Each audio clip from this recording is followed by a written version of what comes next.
Hello dear students, मैं हूं मिथिलेश कुमार और आप सभी लोगों का स्वागत करता हूं उदित फार्मेसी के ऑनलाइन लर्निंग प्लेटफॉर्म पर। कैसे हैं आप सभी लोग? आशा करता हूं अच्छे होंगे, स्वस्थ होंगे और मस्त होंगे। अभी के टाइम पे आपका एग्ज़ाम नज़दीक आ चुका है और जो पढ़ना था, बहुत सारे बच्चे होंगे जो बहुत अच्छे तरीके से पढ़े होंगे, लेकिन मेजॉरिटी मैक्सिमम बच्चे 90% ऐसे स्टूडेंट हैं जो कि सर बहुत कुछ नहीं पढ़ पाए हैं, थोड़ा बहुत सर पढ़े हैं लेकिन कॉन्फिडेंस नहीं आ रहा है सर कि हम पास हो पाएंगे या नहीं हो पाएंगे। तो याद रखना मेरे दोस्त, एक तरीका है, अगर आपने कॉपी सही तरीके से लिख दिया और एग्जामिनर को ये फील हो गया कि ये बच्चा नॉलेजेबल है, इसको नॉलेज है, तो पास हो जाओगे।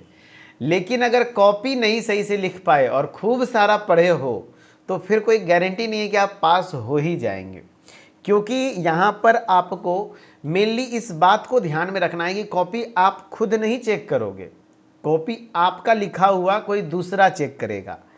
और वो एक कॉपी नहीं चेक करता है जो कि बहुत अच्छे से खोज खोज के पढ़ेगा, नहीं, वो जो भी इवेल्युएटर होते हैं, जो भी कॉपी इवेल्युएशन में जाते हैं, कॉपी जांच करने में जाते हैं, वो एक दिन में काफ़ी सारी कॉपियां जांच करते हैं, है ना। तो उनको एक पैटर्न लगता है कि हाँ भाई एक पैटर्न है, एक तरीका है कॉपी लिखने का। अगर वो पैटर्न आप फॉलो करोगे तो एग्जामिनर पहली बात तो ये समझ जाता है कि चलो इसको कम से कम कॉपी लिखने का तरीका पता है। समझ रहे बात को? दूसरी चीज, ऐसा लिखो जिससे उसको कॉपी चेक करना आसान हो, है कि नहीं। अगर उसके लिए कॉपी चेक करना डिफिकल्ट हो जाएगा, उसको समझ ही नहीं लगाएगा आपने लिखा क्या है, कौन से क्वेश्चन के आंसर कहाँ हैं, तो फिर तो आपका भाई बेड़ा पार दिक्कत होगी। और ऊपर से अगर मान लो सुबह सुबह उनकी बीवी से झगड़ा हुआ हो, झगड़ा होकर के आया हो, तो सारा गुस्सा तो आपके कॉपी पे निकल जाएगा। तो इसलिए एक पैटर्न है, एक तरीका है, वो मैं बताने वाला हूँ। देखो, जो पढ़े हो बहुत अच्छी बात है, नहीं पढ़े हो उनके लिए तो ये बहुत अच्छी बात है कि आपको कॉपी जांच करने का मतलब कॉपी लिखने का तरीका पता होना चाहिए, नहीं तो फिर दिक्कत आएगी। तो चलो आज यही जानते हैं कि एग्ज़ाम में कॉपी लिखने का सही तरीका क्या है भैया, और इस तरीके से कॉपी लिखोगे तो 100% नंबर मिलेगा। देखो भाई, कॉपी लिखने के लिए कुछ मिस्टेक्स करते हैं बच्चे। सबसे पहले मन में होता है कि सर कॉपी लाइन वाली आती है या फिर प्लेन कॉपी आती है। कुछ बच्चों के मन में होता है कि सर कॉपी एक बार भर जाएगा तो क्या दूसरी कॉपी ले आएंगे, जैसे कुछ बच्चे डाउट पूछ रहे थे। तो देखो भैया, यूपी में मैं खास करके बात करूं तो कई बार लाइनिंग वाली कॉपी मिली है, कई बार वाइट पेपर मिला है, तो कोई कंफर्म नहीं है। यानी कि आपको हर चीज़ के लिए प्रिपेयर्ड रहना है, जैसा छप गया। कई बार तो ऐसा हुआ है कुछ सेंटर पे लाइनिंग की कॉपी मिली, कुछ सेंटर पे वाइट कॉपी मिली, तो जो जैसा मिल जाए लिख देना है, ऐसा सोचना है।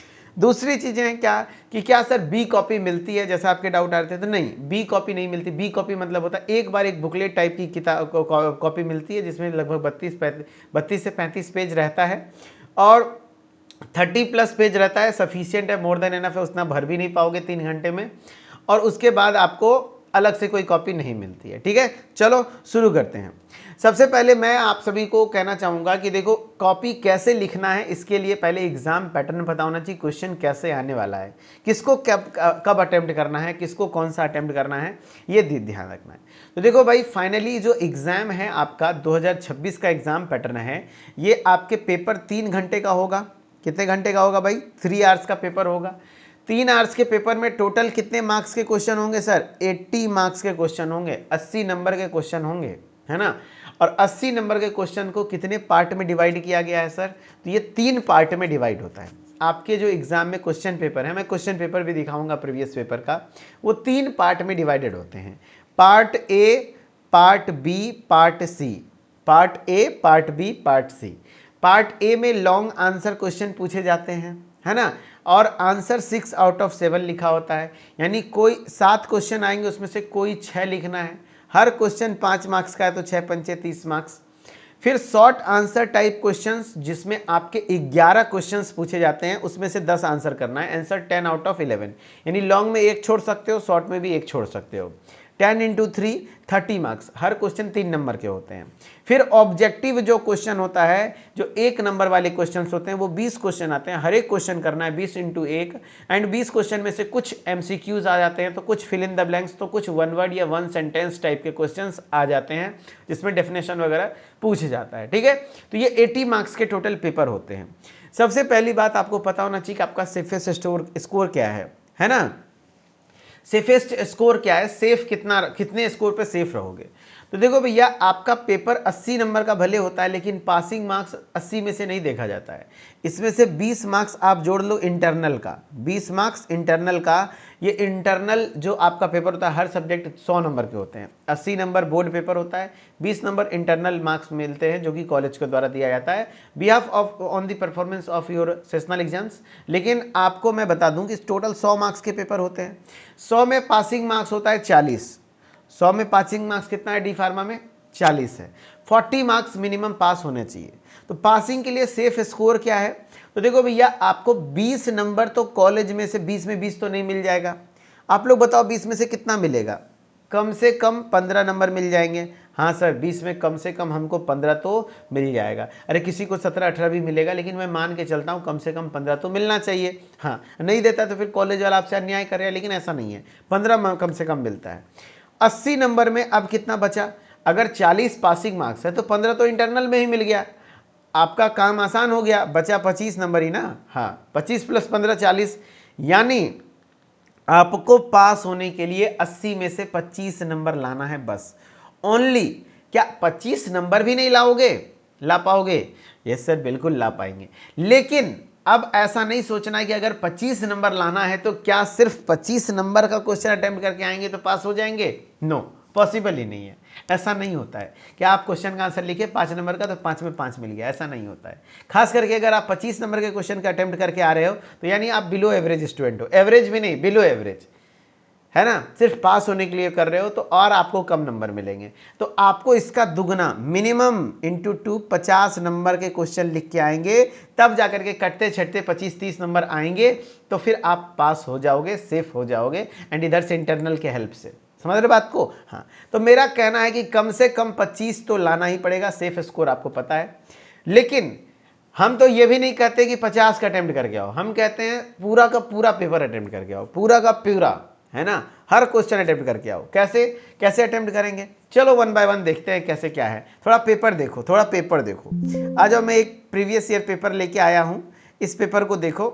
ये ह्यूमन एनाटॉमी एंड फिजियोलॉजी का पेपर है, सेकेंड ईयर वाले भी अपना इसी से समझ लेंगे। देखो भाई, HAP का पेपर है, इसमें 3 सेक्शन में पेपर पूछे गए, 80 मार्क्स का एग्जाम है, 3 घंटे का है।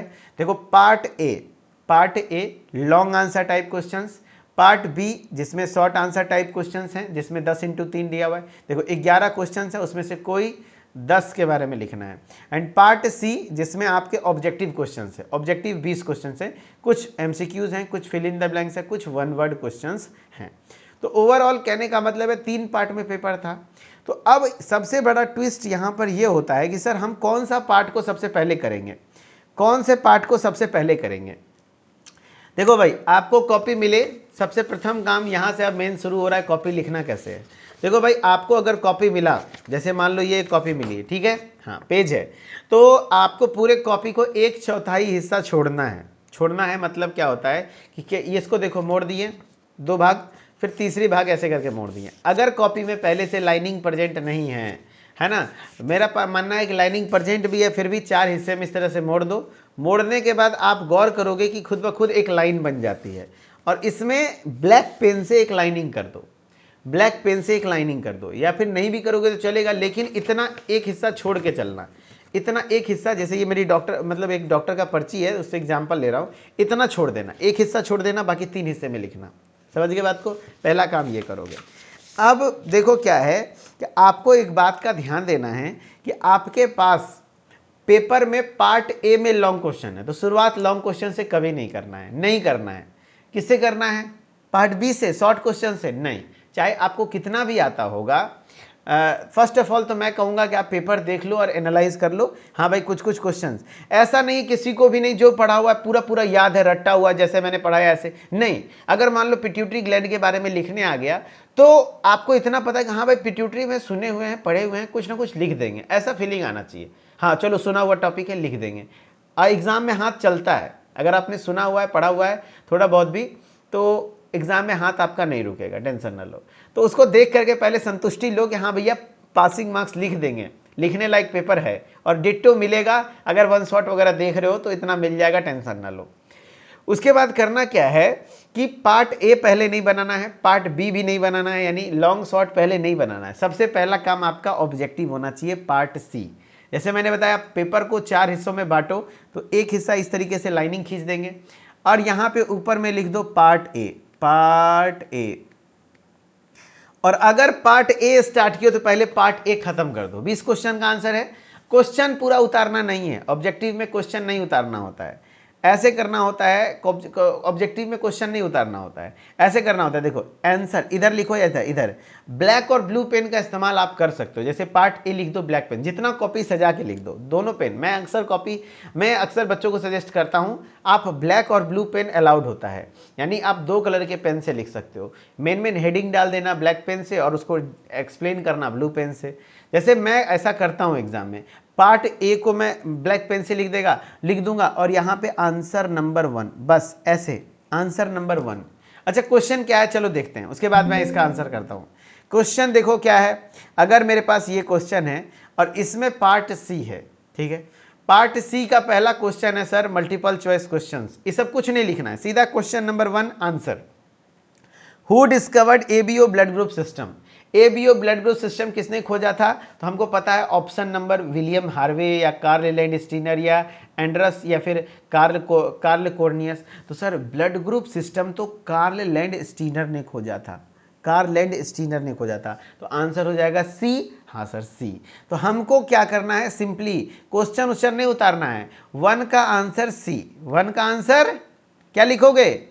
अरे 1 का आंसर सी, यहाँ पे सी लिख दो, बस यहाँ पे आंसर लिख दो सी, हो गया, ठीक है। हाँ, और उसके बाद यहाँ पे आपको इच्छा है थोड़ा और बेटर क्लियरिटी के लिए, तो जो ऑप्शन नंबर सी में कार्ल लैंडस्टीनर है तो यहाँ पे लिख दो कार्ल लैंडस्टीनर, बस। फिर आंसर नंबर 2, आंसर नंबर 2, फिर आप आंसर नंबर 2 का यहाँ पे लिखो और ऑप्शन, मतलब इस तरीके से एमसीक्यू को डील करना है।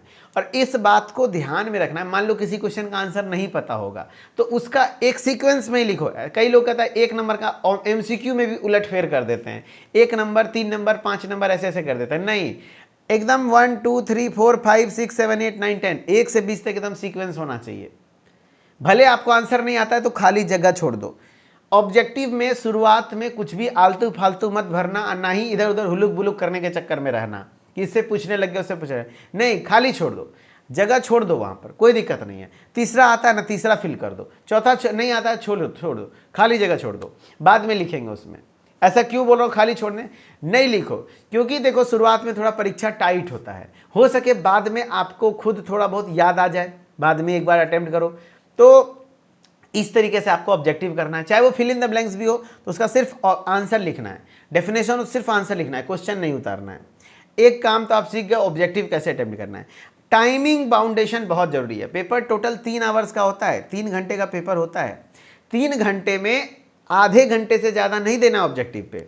अरे 20 क्वेश्चन ऑब्जेक्टिव के लिए कितना टाइम दोगे? 30 मिनट्स। हाँ सर 30 मिनट्स। आपको एक मैनुअल वॉच पहन के जाना है। मैनुअल जैसे देखो हमने पहना है, इस वॉच को लेकर के कोई रोकता नहीं है ना। हाँ, ऑफलाइन एग्जाम में तो आप एक मैनुअल वॉच लेके जा सकते हो, डिजिटल वॉच अलाउड नहीं है। तो एक मैनुअल घड़ी पहन लेना हाथ में, ताकि आप टाइमिंग का बहुत इंपॉर्टेंट रहता है। मेरा मानना है कि हर क्वेश्चन अटेम्प्ट होना चाहिए, ऐसा नहीं कि जो आता है बस वही लिखते रह गया बाकी छूट गया, क्या फायदा? नहीं ना, नहीं मजा आएगा फिर। 30 मिनट आपको देना है किस पर? ऑब्जेक्टिव पर। 30 मिनट में जितना बना नहीं बना छोड़ दो, कोई दिक्कत नहीं है, ठीक है। ऐसा नहीं कि बस ऑब्जेक्टिव नहीं बना तो उसी को बनाने के लिए जगह छोड़ के आगे बढ़ो। फिर आप आ जाओ पार्ट बी में, फिर क्या आ जाओ, फिर शॉर्ट के बाद, फिर ऑब्जेक्टिव के बाद क्या अटेम्प्ट करोगे? क्या अटेम्प्ट करोगे? तो ये था आपका पार्ट सी। अगर मान लो ऑब्जेक्टिव है पार्ट सी में तो पार्ट सी पहले कर दिए, अब है पार्ट बी, अब है पार्ट बी। तो एक बार अगर पार्ट बी स्टार्ट कर दिए तो बीच में लॉन्ग क्वेश्चन नहीं, लॉन्ग क्वेश्चन नहीं।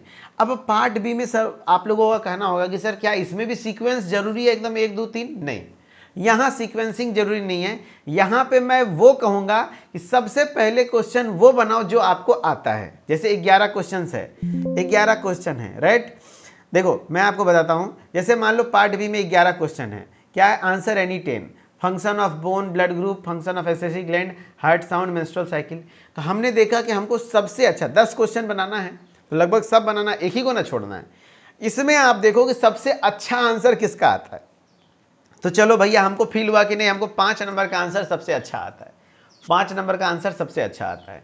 तो आपको करना क्या है कि सबसे पहले यहाँ पर 5 नंबर का आंसर लिखना है। हाँ, पहला आंसर कभी भी खराब नहीं, first impression is the last impression, ठीक है। तो आंसर 1 नंबर के चक्कर में नहीं रहना है, 5 नंबर का आंसर पहले आता है। तो आपने हेडिंग डालना है ब्लैक पेन से, अगर जो ब्लैक लेके जाओगे, मेंस्ट्रुअल साइकिल, मेंस्ट्रुअल साइकिल, ऐसा नहीं कि आंसर स्टार्ट कर दे, नहीं, मेंस्ट्रुअल साइकिल जो मेन टॉपिक है हेडिंग, उसको ऐसे करके हेडिंग कर दोगे और उसके बाद इसको ऐसे कर दोगे। देन अब यहाँ से ब्लू पेन से स्टार्ट करोगे कि menstrual cycle is also known as female reproductive cycle, ये 28 दिन का होता है, ऐसे होता है वैसे होता है, लिख दिए पॉइंट्स।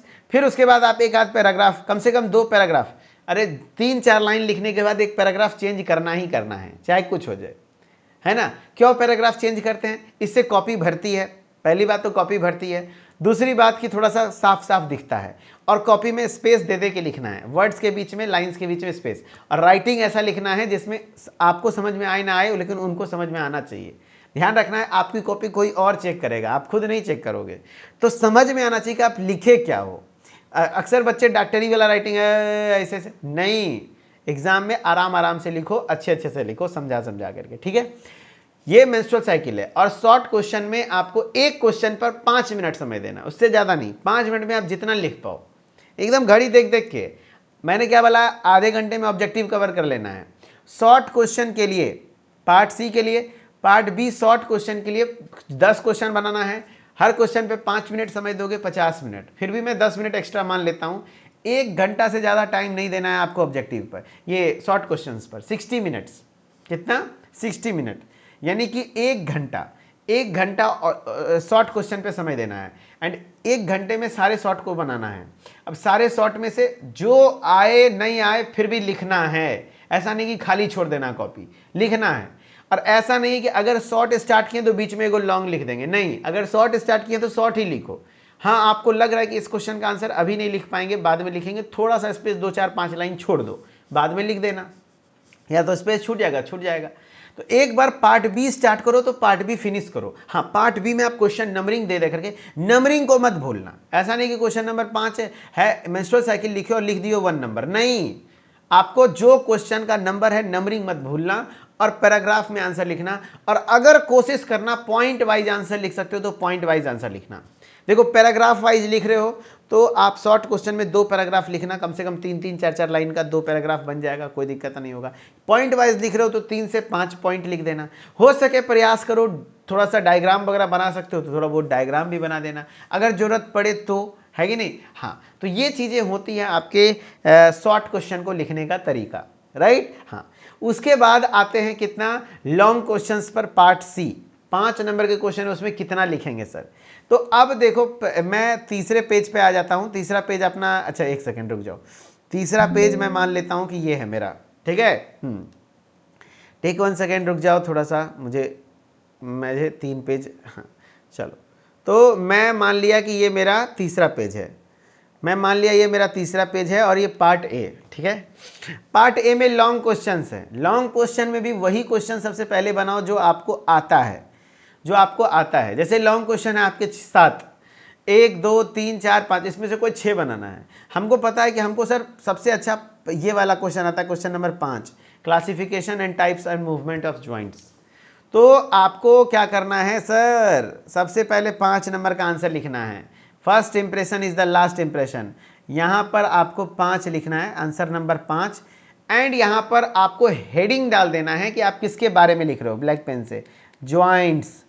अब ज्वाइंट्स के बारे में आप क्या, सबसे पहले उसका डेफिनेशन लिखो, ज्वाइंट वो जगह जहाँ पर 2 या 2 से अधिक हड्डी आपस में जुड़ते हैं, right. Joint are the place where 2 or more bones are joint together, right. हाँ, ज्वाइंट वेरी इंपॉर्टेंट है हमारे बॉडी के मूवमेंट वगैरह के लिए, जो भी 2-4 पॉइंट लिख सकते हो लिखे।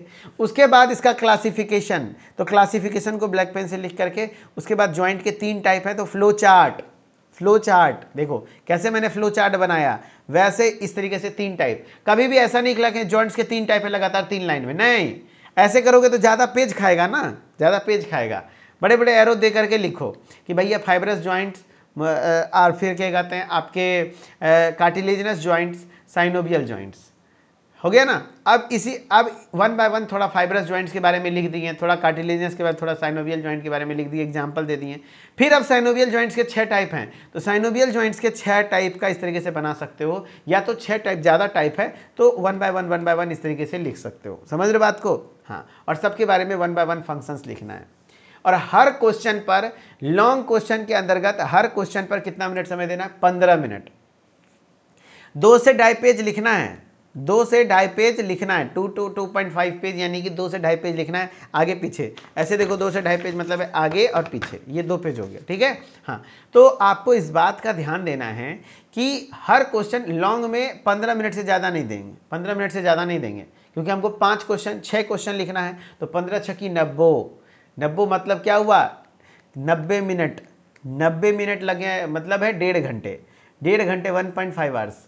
आधे घंटे हम ऑब्जेक्टिव पे टाइम दिए, आधे घंटे हमने ऑब्जेक्टिव पे टाइम दिया, 1 घंटे शॉर्ट क्वेश्चंस पे टाइम दिया, 1.5 घंटा जा चुका है अपना, 1.5 घंटा जा चुका है। और लास्ट के 1.5 घंटे में हम लॉन्ग क्वेश्चन, और हमको पता है कि कुछ सारे ऐसे बच्चे होंगे जो लॉन्ग क्वेश्चन लास्ट में कुछ क्वेश्चंस नहीं आता होगा, तो लास्ट में 2-4 मिनट 5 मिनट समय बचा करके जो ऑब्जेक्टिव आपने छोड़ा था ना, तो लास्ट में थोड़ा ढील हो जाता है। तो लास्ट में एक बार ऑब्जेक्टिव जो खाली पेज छोड़े थे, खाली जगह छोड़े थे ना, बॉक्स बना के, बॉक्स नहीं भी बनाए थे तो खाली जगह छोड़ दिए थे, तो उस जगह को अगर पता चल जाए कहीं आसपास दोस्त मुहिम से तो लिख देना आंसर, नहीं पता चले तो भी कोई ना कोई आंसर लिख देना, क्योंकि वो निगेटिव मार्किंग नहीं होगा, कोई ना कोई ऑप्शन लिख देना जो आपको मोस्ट अप्रोप्रिएट लगे। समझ रहे बात को? समझ रहे बात को? हाँ, तो इस तरीके से आप लिखोगे पेपर तो आपको कोई दिक्कत नहीं होगा, आप आराम से पास कर जाओगे और कोई टेंशन नहीं होगा, बढ़िया से मैनेज करके आओगे। बाकी अब आप लोगों के क्या डाउट्स हैं, क्या किस तरीके से पेपर मैनेज करना है, आपको मैंने बताया टाइम आधे घंटे ऑब्जेक्टिव पर लगाना है, 1 घंटे शॉर्ट पर लगाना है, लॉन्ग पर भी प्रयास करना है, 1 घंटा ही लगाओ, 1 घंटा ही लगाओ, और हर क्वेश्चन 15 मिनट दे करके समय लिखो, 15 मिनट दे करके समय लिखो, ठीक है। 15 मिनट समय दे कर एकदम घड़ी देख करके, हाँ 15 मिनट लिखेंगे जितने लिखाया। कई लोग गलती क्या करते हैं कि जो क्वेश्चन आता है उसी को लिखते रह गए, बाकी सब छोड़ देंगे। अरे भाई, अगर 5 नंबर के क्वेश्चन में आप 10 पेज लिख दोगे तो 10 नंबर थोड़ी मिल जाएगा, मिलेगा वही 2.5-3 नंबर ही, 4 नंबर ही। तो इसीलिए उतना ज़्यादा नहीं लिखना है, सारे क्वेश्चन को अटेम्प्ट करना है। एक क्वेश्चन को बहुत बेहतर लिखने से अच्छा है सारे क्वेश्चंस को अटेम्प्ट करो, और टॉपिक से रिलेटेड अगर आपको पता है, अगर आपको टॉपिक, अगर आपके एग्जाम में एंटी हाइपरटेंसिव ड्रग लिखने आ गया तो आप जो जानते हो उस टॉपिक से संबंधित सब कुछ लिखो। बाकी कुछ बच्चों का डाउट होगा सर कि हिंदी में लिखेंगे या इंग्लिश में, तो देखो भैया प्रयास करना है इंग्लिश में, लेकिन अगर इंग्लिश में नहीं हो पाएगा तो एट द एंड बोल रहा है आधा पेपर सर इंग्लिश में लिख पाएंगे बाद में। देखो भाई, कोशिश करना शुरू से एक जैसा पेपर लिखने का, डिसाइड कर लो इंग्लिश में लिखना है या हिंदी में लिखना है। यूपी में हिंदी अलाउड है इसलिए मैं बोल रहा हूँ। तो देखो भाई, इंग्लिश और हिंदी दोनों अलाउड है, लेकिन आप इंग्लिश में लिखो ज़्यादा बेस्ट है। हिंदी प्रॉपर शुद्ध हिंदी भी मत लिख देना, लिखना तो मिक्स लैंग्वेज में लिखना, जैसे ऐसे बारे में हिंदी का सहारा लेना। मान लो हमको पूछना है ह्यूमन एनाटमी क्या है, एनाटमी क्या है, तो एनाटमी में हम लोग ऐसा लिखना, एनाटमी में हम लोग स्ट्रक्चर, STRUCT स्ट्रक्चर की स्टडी करते हैं, ऐसे लिखना ताकि एग्जामिनर समझ पाए, है ना। एनाटमी को इंग्लिश में ही लिखें हम लोग, स्ट्रक्चर को, मेन वर्ड को अंग्रेजी ही रखना। सेंटेंस बनाने के लिए आप हिंदी का सहायता ले लो तो चांसेस हैं कि आप पास कर जाओगे, लेकिन बेटर मार्क्स चाहिए तो इंग्लिश में लिखना ज़्यादा बेहतर रहेगा। बाकी आप लोगों के क्या डाउट हैं बताओ। चलो ओके, चलो इस तरीके से आप पेपर देके आओगे, कोई दिक्कत नहीं होगी और बेहतरीन तरीके से आप निकल जाओगे एग्जाम में। And best of luck.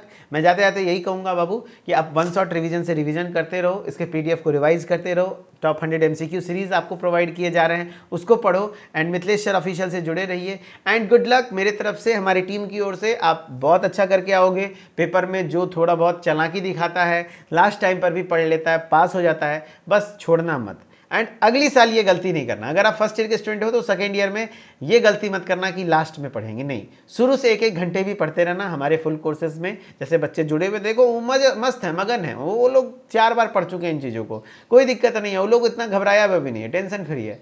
लेकिन जो लास्ट में आते हैं तो उनको दिक्कत होती है ना। अभी के टाइम पे पढ़ रहे हो कि याद नहीं हो रहा होगा, किसी को याद नहीं है मेरे दोस्त, ऐसा नहीं सोचना है। सबको वही थोड़ा थोड़ा याद रहता है, तो अपने हिसाब से लिखना है। जितने भी अभ्यर्थीगण हैं यथासंभव जितने भी उत्तर दें अपने शब्दों में दें, तो अपने शब्दों में उत्तर देना है, ठीक है। चलो, thank you so much, best of luck. And आप सभी लोग, भगवान से दुआ करूंगा पास हो जाएं और अच्छे से आप लोग मार्क्स लाएं और खूब आगे बढ़े। Okay, thank you.